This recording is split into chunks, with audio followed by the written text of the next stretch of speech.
লেবাননে ইসরায়েলি বিমান হামলায় ২৫৪ জন নিহত হয়েছেন, আহত ১,০০০-এর বেশি। রাজধানী বৈরুত সহ বিভিন্ন অঞ্চলে এই হামলা চালানো হয়। ইসরায়েলি প্রধানমন্ত্রী বেনিয়ামিন নেতানিয়াহু সাফ জানিয়েছেন, ইরানের সাথে যুদ্ধবিরতি হলেও হিজবুল্লাহর ওপর হামলা থামবে না। হোয়াইট হাউসও দাবি করেছে, ইরান যুক্তরাষ্ট্র যুদ্ধবিরতি চুক্তিতে লেবানন অন্তর্ভুক্ত নয়।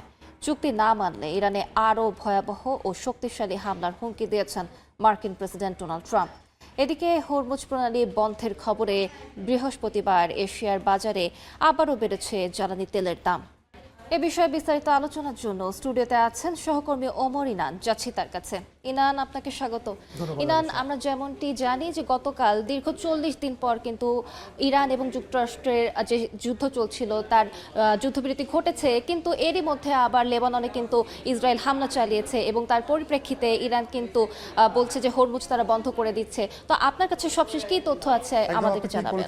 সবকিছু মিলিয়ে আসলে যুদ্ধবিরতি শুরু হলেও যুদ্ধবিরতির জন্য যেই প্রস্তাবগুলো দেওয়া হয়েছিল, এই যুদ্ধবিরতির প্রস্তাব নিয়েই আসলে কিন্তু এখন ধোঁয়াশা দেখা দিয়েছে। কারণ ইরানের পক্ষ থেকে যে 10 দফা দেওয়া হয়েছিল, যুক্তরাষ্ট্র বলছে সেই 10 দফার সঙ্গে তাদের 10 দফার কোনো মিল নেই।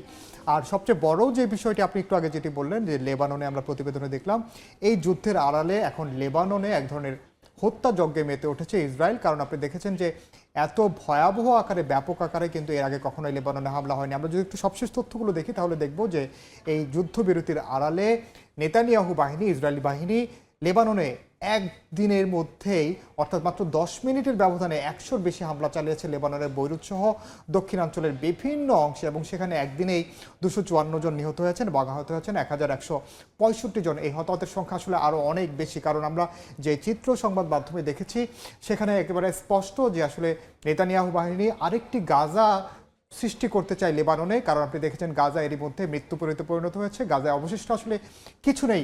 সেই একই পরিস্থিতি হয়েছে লেবাননে, এবং লেবাননে হামলা বন্ধে 10 দফার অন্যতম শর্ত ছিল, এটি বলেছে ইরান। কারণ ইরানের পক্ষ থেকে বলা হয়েছে তারা যুক্তরাষ্ট্রকে যে 10 দফা শর্ত দিয়েছিল তার মধ্যে অন্যতম ছিল এটি। এবং এরই মধ্যে ড্রোন অনুপ্রবেশ, লেবাননে অব্যাহত হামলায় আলোচনা অযৌক্তিক বলছে ইরান। কারণ তারা বলছে যে সামনে যে, অর্থাৎ আগামীকালকেই যেই আলোচনা হওয়ার কথা রয়েছে ইসলামাবাদে, সেখানে আপনি জানেন যে স্থায়ী যুদ্ধবিরতির জন্য যুক্তরাষ্ট্র এবং ইরান তারা আলোচনা করবে। সেই আলোচনায় আসলে ইরান বলছে আমরা তো আলোচনা করতে যাব এই স্থায়ী যুদ্ধ বন্ধের জন্য, কিন্তু এখানে যদি আলোচনার শর্তগুলো যদি আসলে লঙ্ঘন করা হয়, সেক্ষেত্রে আমরা এই আলোচনাটা কিভাবে আগাবো, সেই বিষয়টি কিন্তু সামনে আনছে ইরান। এবং যে কারণে স্থায়ী যুদ্ধবিরতি আসলে এখন কতটুকু হতে পারে সেটি নিয়ে একটি বড় ধরনের ধোঁয়াশা রয়েছে। আপনি জানেন যে যুক্তরাষ্ট্র এবং ইরান এমন একটি পরিস্থিতিতে গিয়ে যুদ্ধবিরতি সম্মত হয় যখন তারা আসলে পূর্ণ মাত্রার যুদ্ধে ছিল, এবং হরমুজ প্রণালী কিন্তু একটি গুরুত্বপূর্ণ বিষয় হয়ে দাঁড়িয়েছে। কারণ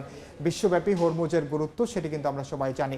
আর সামগ্রিকভাবে এই যুদ্ধবিরতি আসলে কতদিন টিকবে সেটি নিয়ে যেহেতু ধোঁয়াশা রয়েছে, আমরা জানি যে আগামী শনিবার কিন্তু বৈঠকে বসতে চলেছে দুপক্ষ। শুক্রবার মূলত তারা বৈঠকে বসবে। আগামী শুক্রবার এই বৈঠকটি অনুষ্ঠিত হওয়ার কথা রয়েছে পাকিস্তান এবং যুক্তরাষ্ট্রের প্রতিনিধি, পাকিস্তানের ইসলামাবাদে হবে, যুক্তরাষ্ট্র এবং ইরানের প্রতিনিধির মধ্যে। এবং আপনি এরই মধ্যে জানেন যে ইরানের প্রতিনিধি দল পাকিস্তানের ইসলামাবাদের উদ্দেশ্যে রওনা হয়েছেন, এবং এর মধ্যে বৃহস্পতিবার এবং শুক্রবার মূলত এই বৈঠকের জন্য তারা পাল্টাপাল্টি অবস্থানে তো তারা আছেন। তো আপনার কাছে কি মনে হয় এর মাধ্যমে কি তারা কোনো স্থায়ী সমাধানে আসতে পারবেন কিনা? এটি আসলে এখন সবচেয়ে বড় প্রশ্ন। কারণ আপনি দেখছেন যে 10 দফা যে পরিকল্পনা দেওয়া হয়েছে, আমি যেই বিষয়গুলো নিয়ে কথা বলতে চাই সেই বিষয়গুলোই যদি দুপক্ষের কাছে স্পষ্ট না হয়, সেক্ষেত্রে কিন্তু আপনি জানেন যে দ্বিমত হওয়াটা খুব স্বাভাবিক। কারণ এখন আসলে দেখার বিষয় যুক্তরাষ্ট্র কোন কোন পয়েন্টগুলোতে আসলে তারা একমত হয়েছিল এবং ইরান কোন কোন বিষয়গুলোতে একমত হয়েছিল, সেটি কিন্তু একটি বড় বিষয়।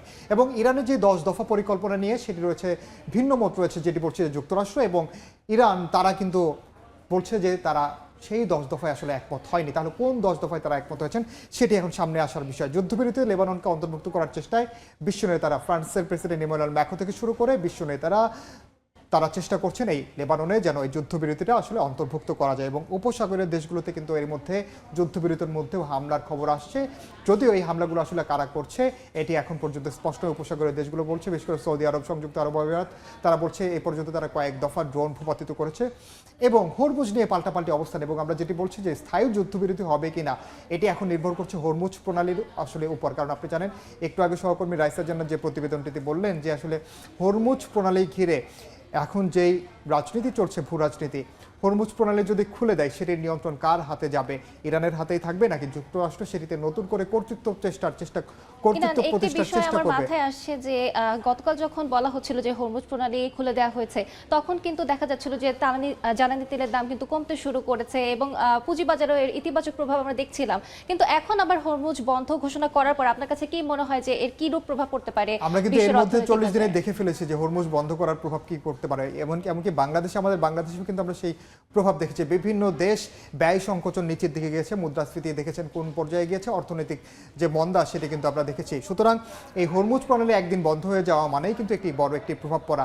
সুতরাং হরমুজ প্রণালী আসলে এখন পর্যন্ত বন্ধ কিনা সেটি নির্ভর করছে ইরান এবং যুক্তরাষ্ট্র তারা আসলে কি অবস্থান নিয়েছে এবং সামনে যে আলোচনা হবে সেই আলোচনায় আসলে কি অগ্রগতি এলো। ইরান এই যে সামনে বৈঠক হতে চলেছে, এদিকে তাকিয়ে আছে পুরো বিশ্ববাসী। আমরা আশা করব এর মাধ্যমে কোনো স্থায়ী সমাধান হবে। একদম। আপনাকে অসংখ্য ধন্যবাদ ইরান। আমাদের সঙ্গে স্টুডিওতে যুক্ত ছিলেন সহকর্মী ওমর ইরান।